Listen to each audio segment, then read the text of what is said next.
नमो अरहंताणम नमो अरहंताणम नमो अरहंताणम।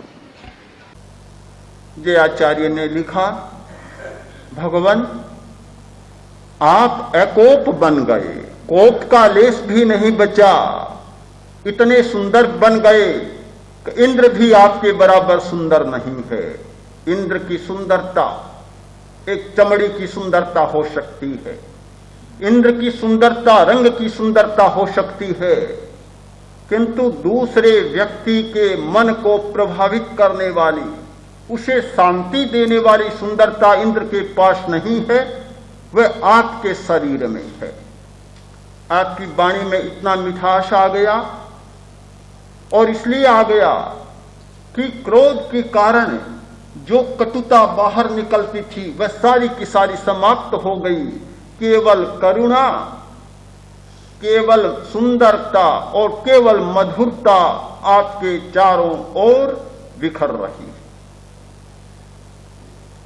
जब हमारा जीवन दर्शन बदलता है, इस सच्चाई को हम समझ लेते हैं कि क्रोध के कारण केवल घरेलू वातावरण ही नहीं बिगड़ता, केवल कलह झगड़ा और संघर्ष ही नहीं होता, किंतु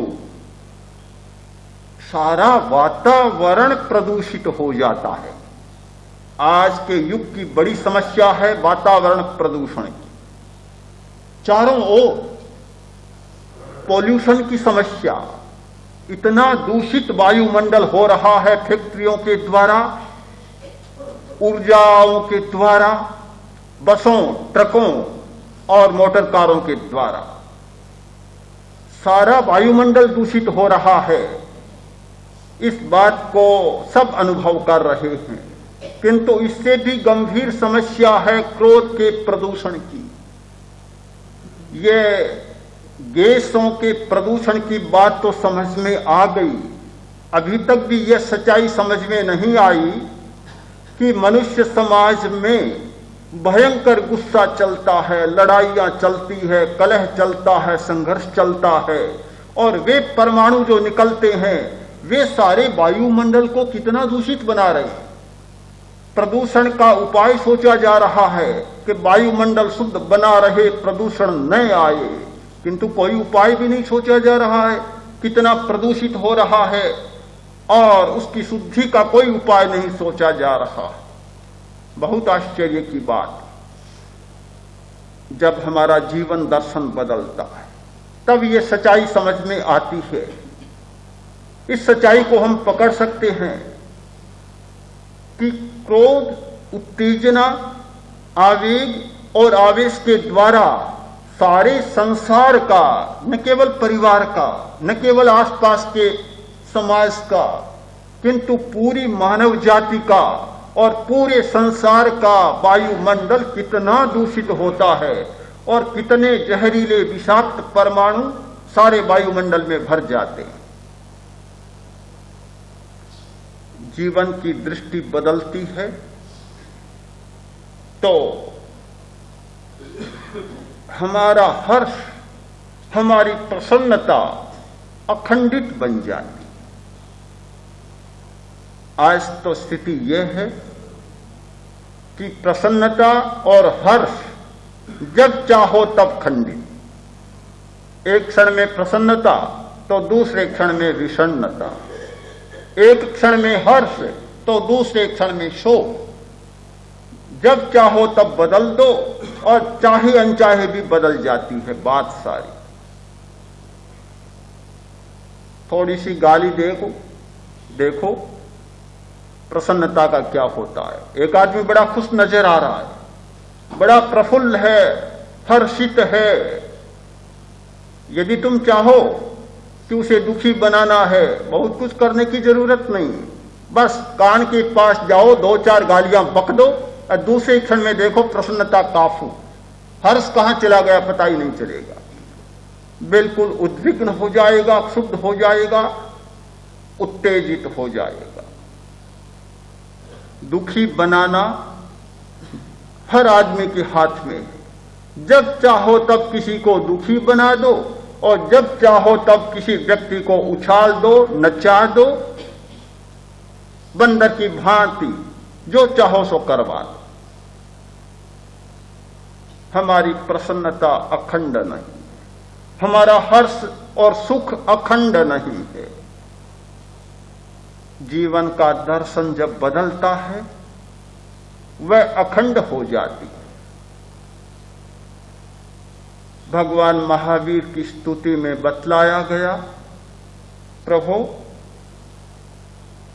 आपको कष्ट दिया गया, देव के द्वारा कष्ट दिया गया, मनुष्य के द्वारा कष्ट दिया गया, पशु के द्वारा कष्ट दिया गया, पर आपकी प्रसन्न दृष्टि में कोई परिवर्तन नहीं आया। जब संगम नाम के देवता ने कष्ट दिया, भयंकर कष्ट, मरणांतकारी कष्ट, एक और कष्ट के पहाड़ टूट रहे हैं और दूसरी ओर महावीर का चिंतन चल रहा है कि देखो कितना आश्चर्य, मुझे निमित्त बनाकर हजारों लोग अपने कष्टों को मिटा रहे हैं या मिटाएंगे, और ये मुझे निमित्त बनाकर अपने कष्टों का भार बढ़ा रहा। क्या सोचा जा सकता है? कभी नहीं सोचा जा सकता। थोड़ा सा भी कोई कष्ट दे, तत्काल मन में आती है कि बदला न ले लूं तो मेरा नाम ही क्या है। अगर दिन में तारे न दिखा दूं तो मैं क्या हूं फिर? उसने मेरा अपमान कर दिया, उसने मेरा तिरस्कार कर दिया, उसने मुझे गालियां दे दी, उसने मेरा थोड़ा अहित कर दिया, उसने मुझे सता दिया। जब तक बदला न ले लूं सुख की नींद नहीं सोऊंगा, जब तक बदला न ले लूं चोटी नहीं बांधूंगा। न जाने इतिहास में कितने लोगों ने संकल्प किया था कि जब तक बदला न लूं ये चोटी नहीं बंधेगी, चोटी खुली रहेगी। ये हाँ, दाढ़ी नहीं कटाऊंगा, मूंछें नहीं कटाऊंगा, ये सारी अखंड रहेंगी।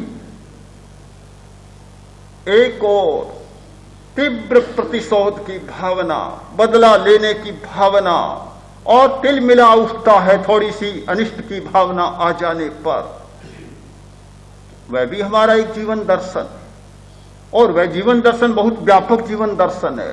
हर आदमी उस जीवन दृष्टि से चल रहा है, किंतु यह भी एक प्रकार का जीवन दर्शन कि कष्ट देता जा रहा है और मित्रता की भावना बढ़ती जा रही है।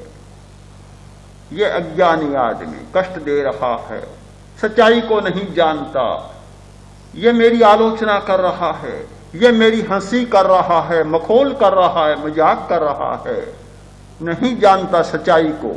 इसका कोई दोष नहीं है। जिस दिन यह अपनी सच्चाई को समझेगा, ऐसा नहीं करेगा। मैं ऐसा करूं कि इसकी सच्चाई को समझने की दृष्टि जागे, इसका विकास हो, इसकी आत्मा जागे, इसकी चेतना जागे, इसका कल्याण हो, इसका भला हो। एक यह जीवन दर्शन और दूसरा वह जीवन दर्शन।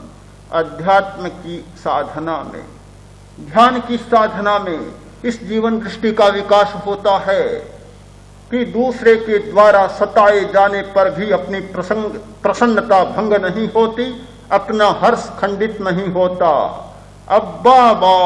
अव्याबाद सुख हो जाता है। उस सुख में बाधा पहुंचाने की ताकत दुनिया की किसी शक्ति में नहीं होती, किसी सत्ता में नहीं होती जो उसके सुख को खंडित कर सके और उसमें बाधा डाल सके।